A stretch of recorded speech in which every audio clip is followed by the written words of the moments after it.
Welcome back into the Illini Inquirer podcast, and happy to have on with us an Illini Inquirer podcast favorite, Mike LaTulip. And Mike, I'll get your thoughts on Illinois basketball and everything that's changed in the last couple of weeks with that. But got to talk about your team, man. The House of Paign tipping off at Peoria Civic Center, Carver Arena on Saturday for the second edition of House of Paign in the basketball tournament, otherwise known as TBT. And you're already in Peoria. I can see you in your hotel room, man. Like, how's it feel going with a second team here and doing a second turnaround?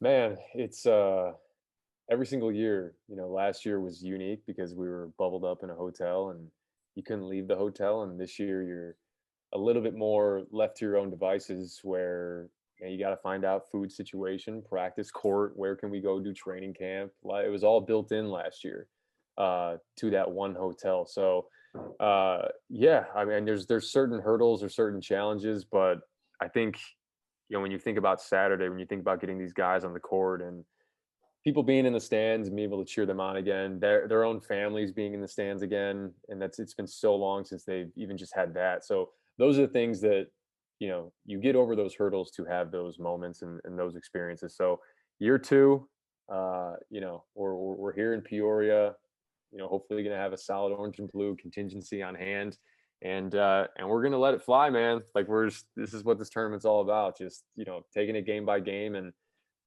sticking to the game plan and guys just kind of feeling comfortable in their roles, and then really just going from there and checking the boxes and winning games. Yeah, Mike, obviously last year, I think we were all hankering for some kind of sports, and you guys certainly filled that for Illini fans. And what a fun run it was with Andres and Mike Daum and Malcolm Hill and the whole crew that played extremely well. What's it mean for you guys to be in front of fans this time? It means a lot.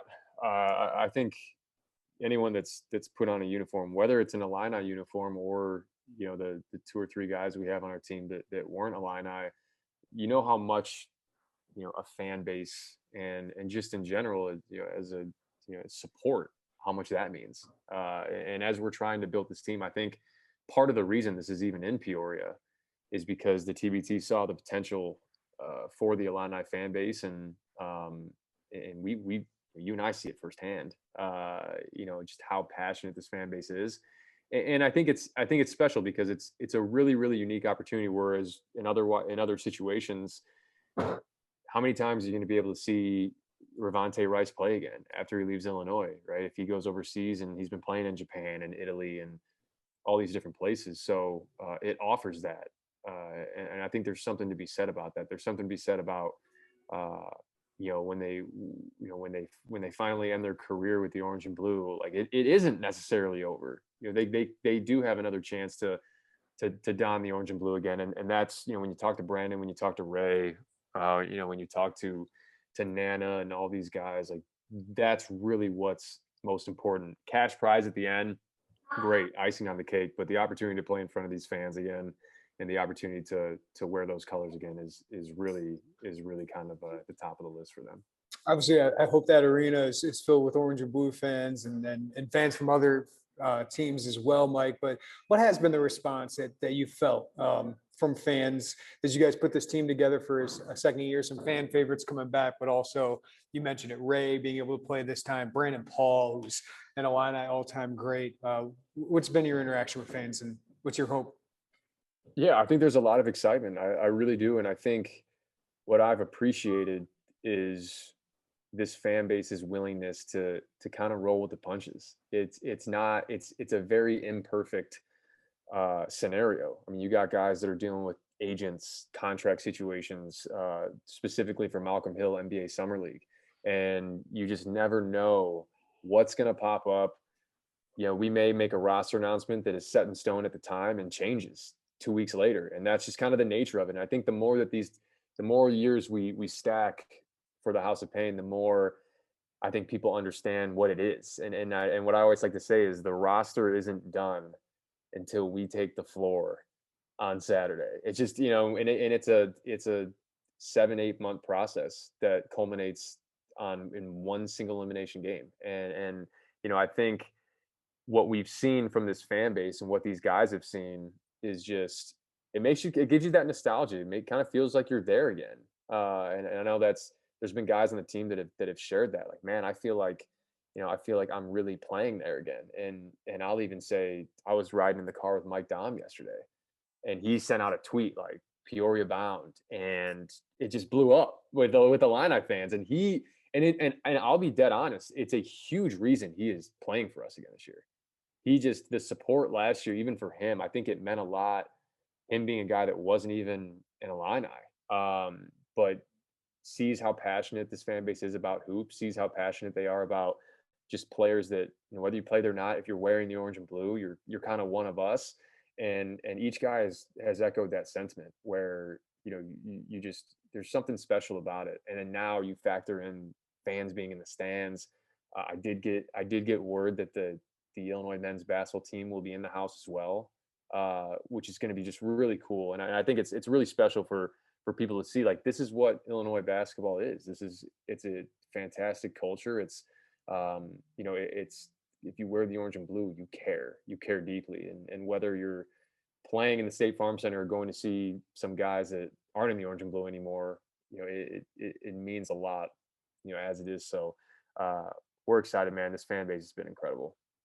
Well, Mike, I'm talking to you on Wednesday afternoon, and you guys are just getting into town here. What's the next couple of days? I mean, that's the other crazy thing about this tournament is you guys just get thrown in together, figure it all out. So obviously, the general manager part is mostly done for you, and that's a long process I want to get into. But the coach part, like, what's the coaching part the next couple of days with all these guys?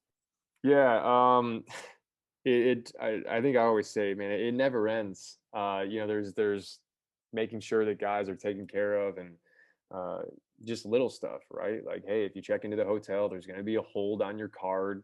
It's not a charge. It's just a hold. Like, making sure everybody knows going into it that, we're taking care of you. It's a very, like I said, it's a very imperfect scenario. You're talking about guys coming together on 3 days' notice to play in a single elimination tournament on ESPN. Like, you have to be able to do work on the front end, getting on Zoom calls like we did. And I really am a firm believer that the organizational aspect of it, and if we can stay organized, and if these guys can truly feel like this isn't just a circus, the better the experience is for them. And quite frankly, the better the team ends up doing, because they don't have to worry about all these other things. My main goal is to make sure that they worry about hoops. That's it. And going off of that, you're putting together a practice plan. This has been, early mornings for, the last 6, 7, 8 months of watching the Phoenix Suns versus the Minnesota Timberwolves in the middle of January to see if we can pick up on certain sets, actions.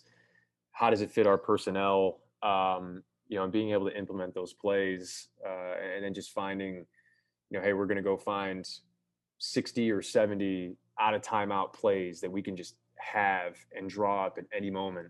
And in this tournament, if you can become hard to guard, and if you guard, you can continue to advance. And I think when you put together the team and you formulate that, the roster has to be comprised of guys that get it.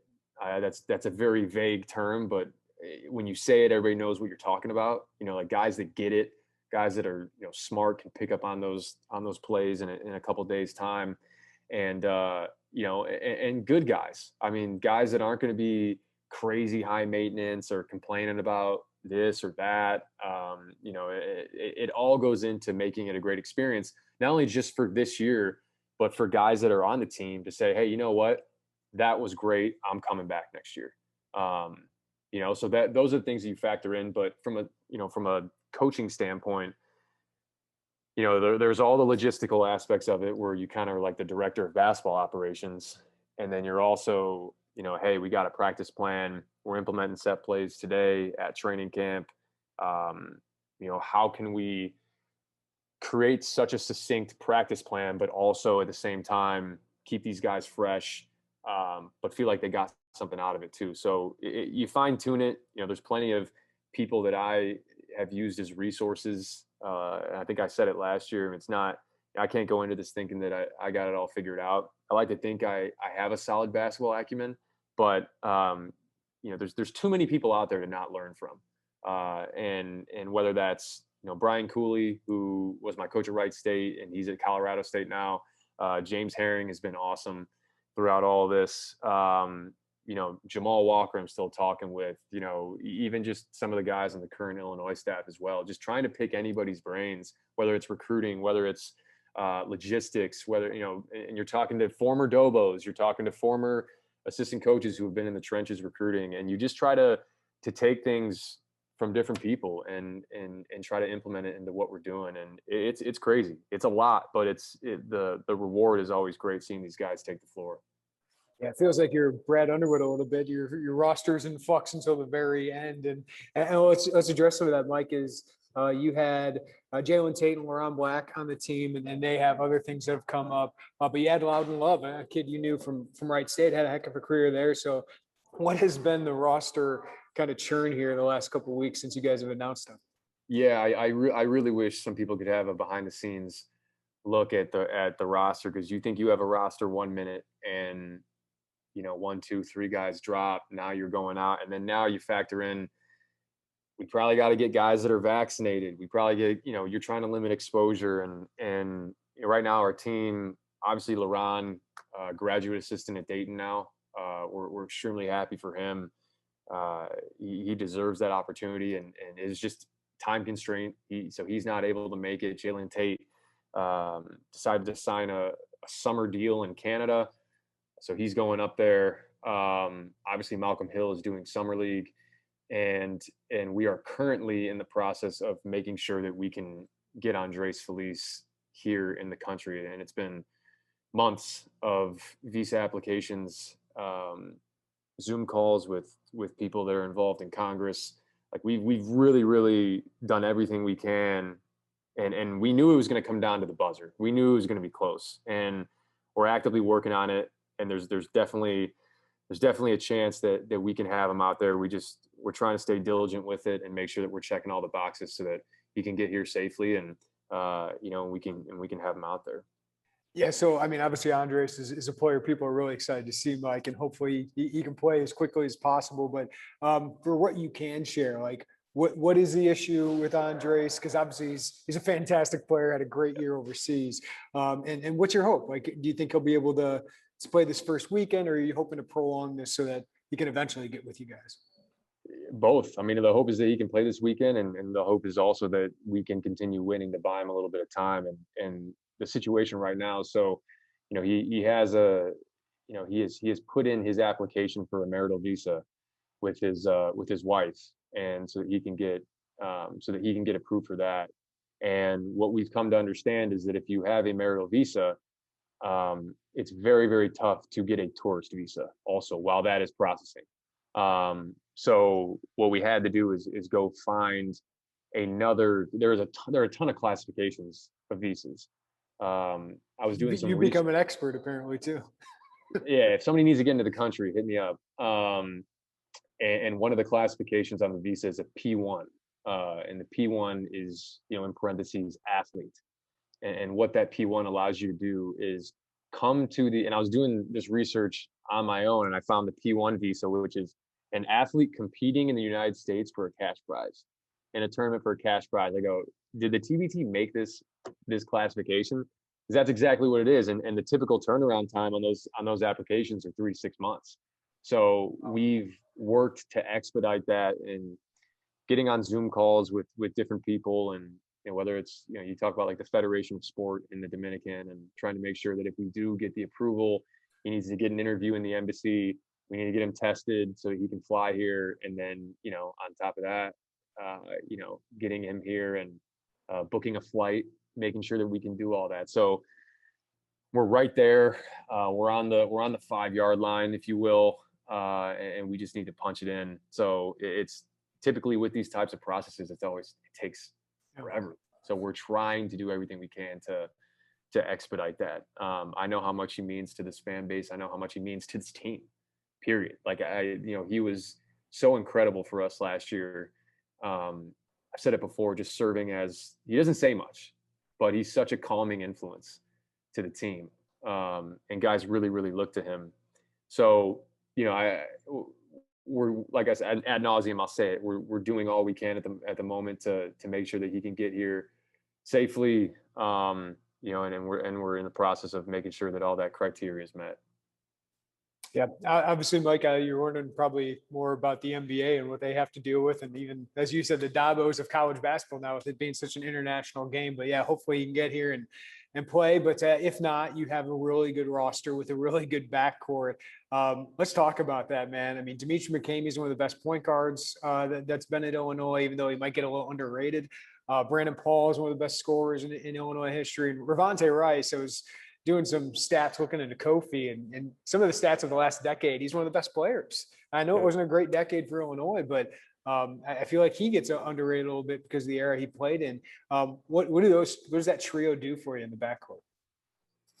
Man, I think the one thing that I've learned about Dimitri McCamey, I'll start with him, is you talk about a guy who cares deeply.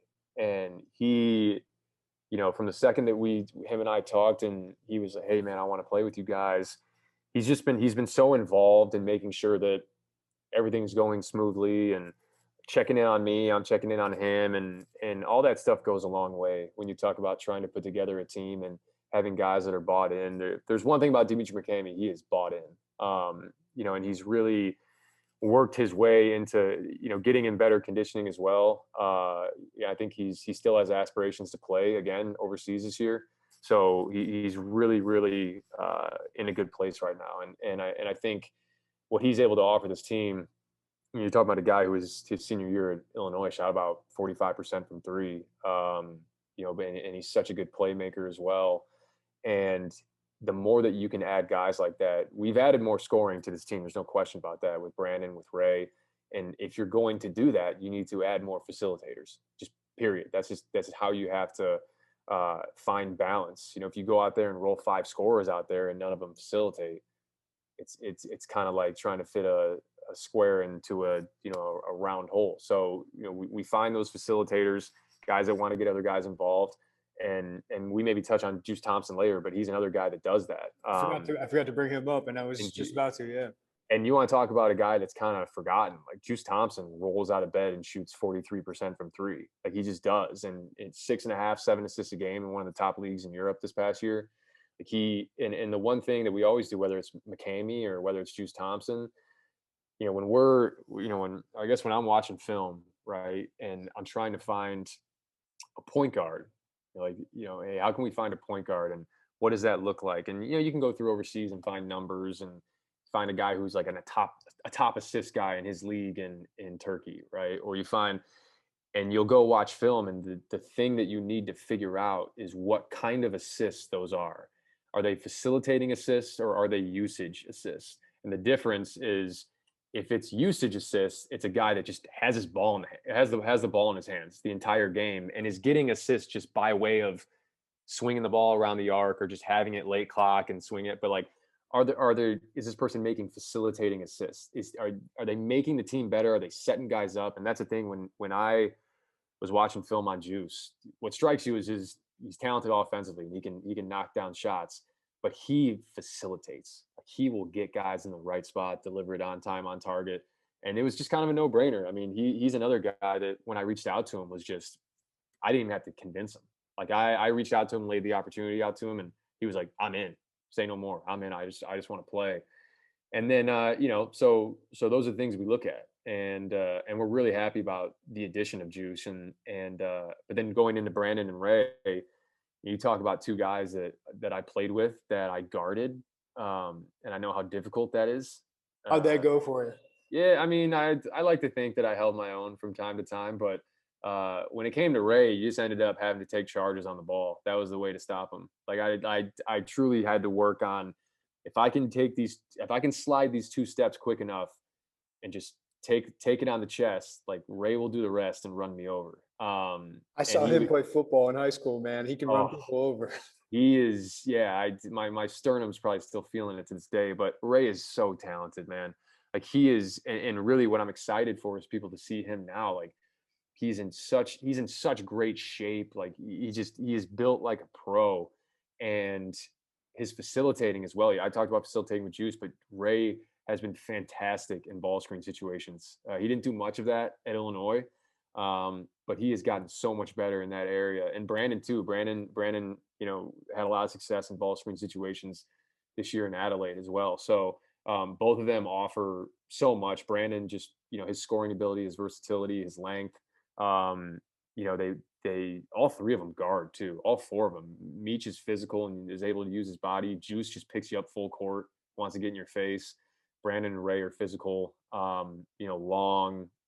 Ray's got the Kawhi Leonard hands, like and he uses them. So, those four guys, really adding them is at the guard spot. I mean, I really truly think that we can stack our guards up with anybody in this tournament. And obviously, the front court, man, you bring, as you said, a great piece from last year. I think a lot of Illini fans became Mike Daum fans. Are like, man, why isn't this guy playing in the NBA? But he's obviously playing at one of the highest levels over in Europe, and such a great skill set. And then you have Nana, kind of complements that. Obviously, everyone knows how good of a defender he was at Illinois, and now you get Loudon up front, Kipper Nichols in your front court. What do you think is key for your front court to have great success in this tournament as well? I like our balance. I like our balance in the front court. We have guys that can step out. We have guys that are really high energy guys. We have guys that can rebound at a high level at their position. And you can go down the list. I mean, I'll start with Kipper, and Kipper, just picked him up from the airport. Kipper is I'll start off. He's one of the best teammates that I've ever had. He's just so, you want to talk about like a roll with the punches guy, like doesn't really care about what the situation is. He just wants to play hard, and play his role. And that's so important in this tournament. Like, you can't have enough guys like that.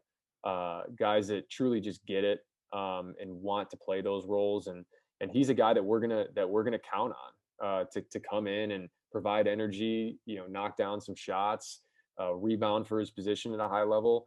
And then you mentioned Mike Daum. Mike Daum is one of the more talented players I've ever been around, but a super down to earth guy.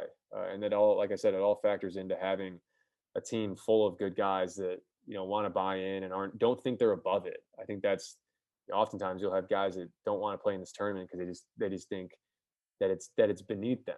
And that's Mike Daum he's a guy that wants to be in the mud. Like, that's who he is. And we're excited to have him back this year. His offensive versatility, and he's obviously gotten so much better at the defensive end as well. He alters shots, he blocks shots. And then Nana. I mean, Nana's one of my favorites. Jeremy, you know that, and I know for you as well. Like, he's one of my favorites all time. Both part of the Nana Egwu Defenders Club, yeah. Absolutely, yeah. Any DC. He is just, again, another guy that you just don't have to worry about. He's going to do his job. He's going to defend. He's going to be fantastic in ball screen coverage. There's moments where he can switch onto smaller guards. He was so good at that at Illinois.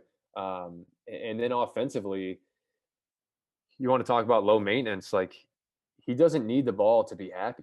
And he just wants to screen. He wants to get guys open. He wants to keep balls alive in the offensive glass. And on the defensive glass, Nana Egwu may not have 10 or 11 rebounds in a game, but he'll box out. His guy ain't getting it. And that's so important when you talk about having to clear the glass and have these guards swooping in and grabbing the ball. So we're obviously excited to have Nana back this year. And then Loudon Love, he's another guy, probably like Mike Daum last year, that not many people are going to know, but 2019, 2020, Horizon League Player of the Year, 2020, 2021, Horizon League Player of the Year. Like, we have, between Mike Daum and Loudon Love, we have 5 Player of the Years awards for us. So we'd like to think that we're dipping into the mid-major pool pretty well. But Loudon is a guy that when I came into Wright State, he was a redshirt freshman. I was a fifth-year senior, and he weighed 320 pounds. He was 6'9", 320, and he's about 255 right now. Wow. And has just transformed his body, and has actually had a couple NFL workouts. There are some people that want him to test the waters there, and people that see him, I mean, he's so fluid for his size and the way he moves his feet. He's got great hands. He's a great passer as well. And he's really, when you talk about back to the basket, he's a guy you can enter it to, and he's really tough to stop down there. he can move on defense. He can block shots. Like, he's going to be a guy for us as, as a backup five that, I truly believe from a backup five standpoint, you'd be hard pressed to find, to find a better backup than Loudon Love. So we're excited about him. All right, Mike, 1 p.m. Central Time at Peoria Civic Center and Carver Arena. House of Paign takes on the Jackson Underdogs. And then if you guys win that game, you play Monday night at 8 p.m., I believe. So what do you feel about this bracket you guys got in this Illinois Regional? We experienced it last year. We were on the other side of it. And that's what the beauty of this tournament. If anybody's been watching over the last few days, I mean, the endings in these games are insane, and it does not matter what your seed is, point blank. We know that from last year, and this year it's a little bit different. We're kind of the targeted ones now. We're quote unquote hosting, and we're the 2 seed, and potentially have a date with another in-state alumni team, but we'll take it one game at a time. But I will say this, this team that we're playing, the Jackson Underdogs, I mean, they're probably, in my opinion, they're probably the scrappiest, most physical team in this tournament. They got a lot of older guys, and a lot of them just have like old man's game. Like, they just, they press you, they get into you, they try to knock you off your spot, and it's going to be so important for us to get into what we're running, where we want to run it, and that just takes guys being focused and not falling into a guy being a little bit physical with them. And those are things that we talk about. These guys have to understand that they're going to be in for a dogfight. And these underdogs, like, they don't lay down. Like, I've watched game after game of them. Luckily, they've played a bunch in this tournament in the past, so you at least have some film to break down and show the guys. But I'm really, really excited. I think it's gonna be a great test for us. And I think to really I don't know, as you start this tournament, it'll be a nice little, I guess, glass of water to the face, being able to play these guys and how up tempo they are, and just how much they pressure. So we're excited. Obviously a different position than we were in last year, but the same, we have the same mindset. We have the same goals of just kind of taking it one game at a time, and hey, we'll check this box, then we move on to the next one. You can't think about this as like a all-encompassing thing right out of the gates. Like, this tournament is so imperative to stay in the present. Yeah, as we've saw last spring as well. I mean, single elimination tournaments don't care about where you're ranked, and all of that. Just takes one bad day. But Mike, good luck, man. I know fans are going to show up for this thing, and if fans are thinking about tickets, just go to thetournament.com. You can find the tickets to the Illinois Regional there, and I'm sure you can walk up and get tickets at Peoria as well. But before I let you go, Mike, and I know you're so busy, but I know a lot of fans want to know your thoughts. Kofi Coburn coming back, man, changes a lot of things for Brad Underwood in 21, 22. To say the least. What an incredible offseason. And, in classic Illinois fashion, like, we'll figure out a way to be on top here at the end. Kofi coming back is so big. I think I might have tweeted it or something, but it truly speaks volumes. It does, about the program, Coach Underwood and his staff, the players, because I promise you, I mean, if those if all of those things weren't in line, and the well-oiled machine that they are, I don't know if he's coming back. Like, I really don't. Maybe he tries to go elsewhere or do something, but the culture that Illinois has put in place, and it's so fun to see. And it's so incredible to see kind of what they've been able to build in this 4 or 5 year period. And it's gonna, I think it's gonna shoot them up the Big Ten ladder there. I was still of the belief that even without Kofi, like, this was a tournament team. I think it's really easy for people to get sucked into the here and now, where it's like, is it Kofi? Is it not Kofi? If we don't have Kofi, sky's falling. But you just added back a preseason potential player of the year, a preseason for sure first team All-American, and that's not common. I mean, typically first team All-Americans, they're typically gone. But in Kofi's case, I mean, I think he has a chance that not only just from a basketball standpoint to cement his legacy at Illinois, but now I can say this on the air, like, he's gonna make a little bit of money too.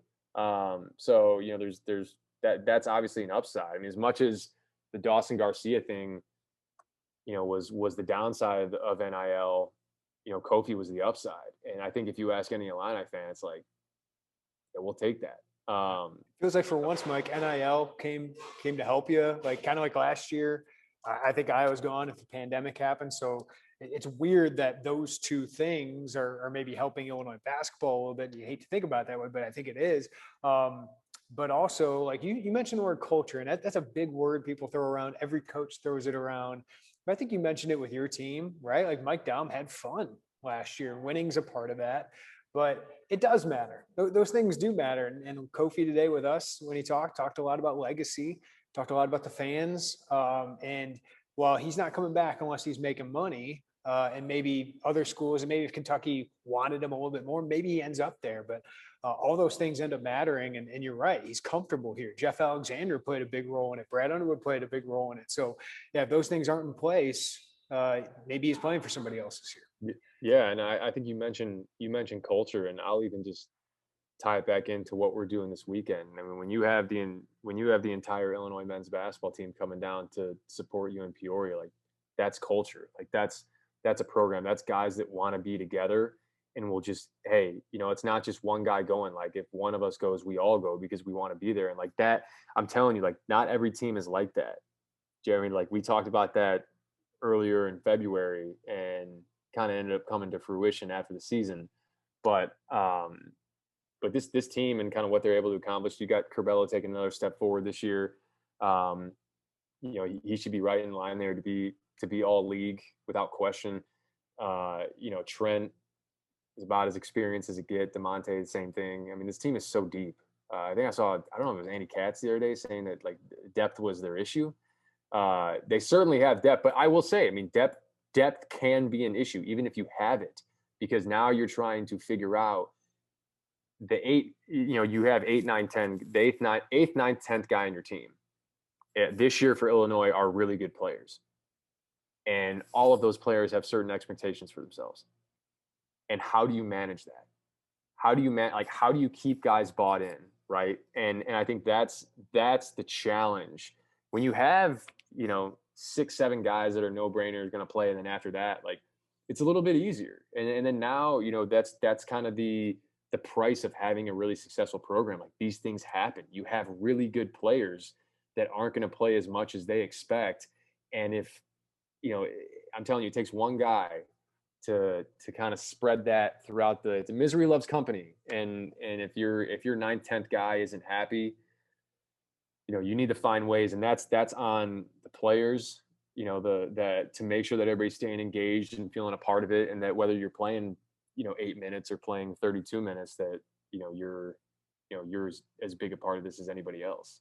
That's the big boy problems, right? Like, and right. I think Gonzaga has dealt with that extremely well. Other programs might have a year where it doesn't work out too well. So, yeah, I mean, you had Omar Paign thinking he was going to be a starting center in the Big Ten. You got 3 freshmen coming in thinking they can make an immediate impact, and Coleman Hawkins maybe thinking he's going to be a starter. So now you got that competition level, which can be great, but also, as you said, you've been a part of it. Like it can go the other way. But Mike, I won't take up any of your time, man. I appreciate it. Good luck this week. Hope to see all the Illini fans out there supporting you guys. But congratulations on getting to here, man. Like I know you still got stuff to do, but just getting to this point where everybody's showing up in Peoria with fans coming in a few days. Congratulations, man. I know you put a lot of work into it.